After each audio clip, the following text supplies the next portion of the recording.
Bismillahirrahmanirrahim. Assalamualaikum warahmatullahi wabarakatuh. Alhamdulillahirabbil alamin. Subhanallah wa bihamdihi subhanallahil azim. La haula wala quwata illa billahil aliyil azim. Alhamdulillahirabbil alamin. Puji syukur kehadirat Allah Subhanahu wa taala.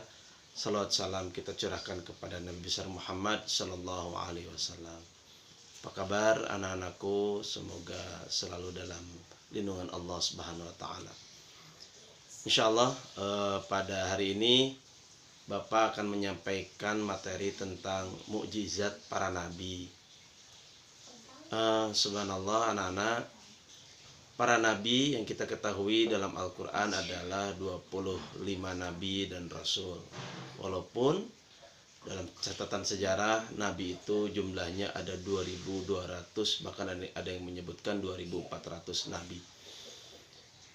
Dari nabi-nabi yang dikenal mukjizatnya, diantaranya kita tahu nabi pertama adalah Nabi Adam alaihissalam yang Allah ciptakan langsung dari tanah dan diciptakan di surganya Allah Subhanahu wa taala. Lalu ada mukjizat Nabi Nuh alaihissalam.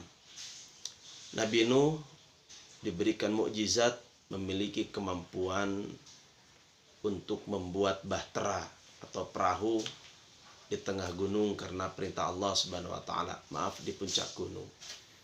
Nabi Idris alaihissalam, nabi yang kedua, diberikan mukjizat, yakni manusia pertama yang membuat pakaian.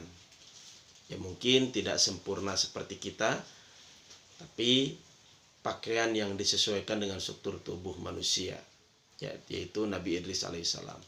Lalu Nabi Ibrahim alaihissalam, beliau nabi yang diberikan mukjizat tahan dibakar api. Siapa yang membuat api itu dingin?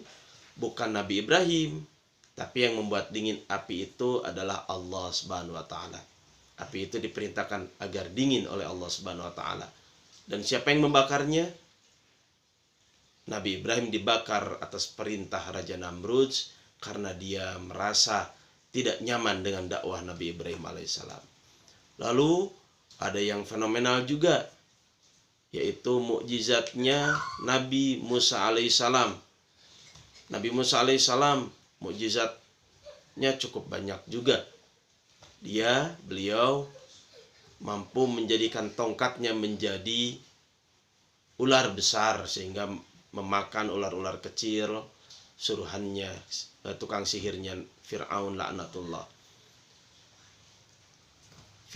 Nabi Musa pun mampu membelah lautan.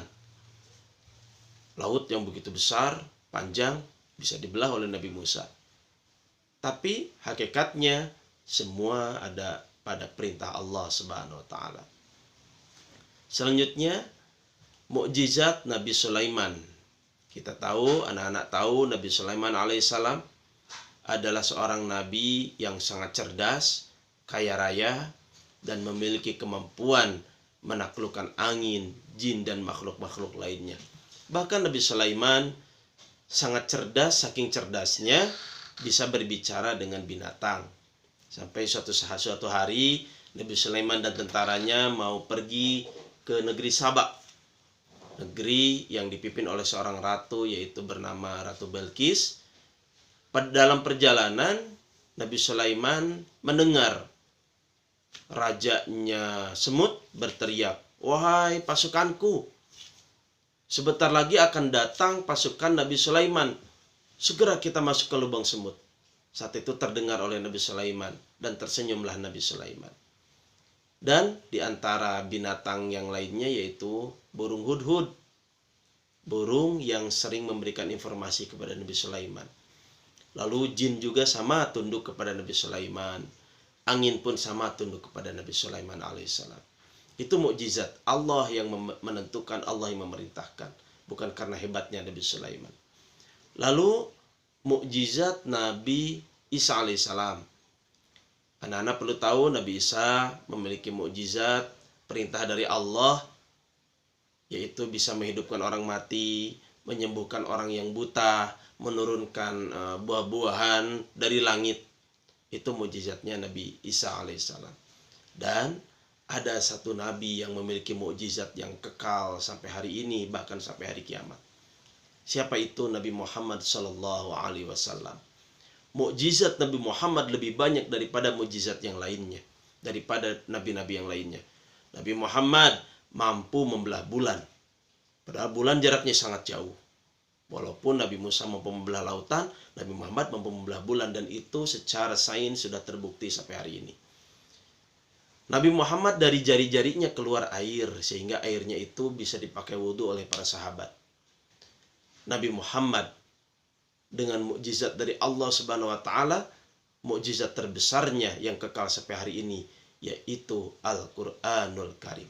Yakinilah bahwa Al-Qur'an kitab bacaan yang tidak diragukan lagi. Dzalikal kitabul la raiba fi hudal lil muttaqin. Itulah kitab Al-Qur'an yang tidak ada keraguan di dalamnya. Itu petunjuk bagi orang-orang yang bertakwa. Jadi, anak-anakku, yakinilah bahwa Al-Qur'an adalah kitab mulia, mukjizat terbesar dari Allah Subhanahu wa taala sampai akhirul zaman. Belajar Al-Qur'an, baca Al-Qur'an, terjemahnya jangan ditinggalkan. Berusaha untuk mengamalkan isi kandungan Al-Quranul Karim. Tidak hanya sebagai mukjizat yang mungkin kita banggakan, tapi kita harus amalkan dalam kehidupan kita. Mudah-mudahan tausiah singkat dari Bapak memberikan manfaat dan membuat iman kita semakin kuat. Barakallahu li wa lakum. Wassalamualaikum warahmatullahi wabarakatuh.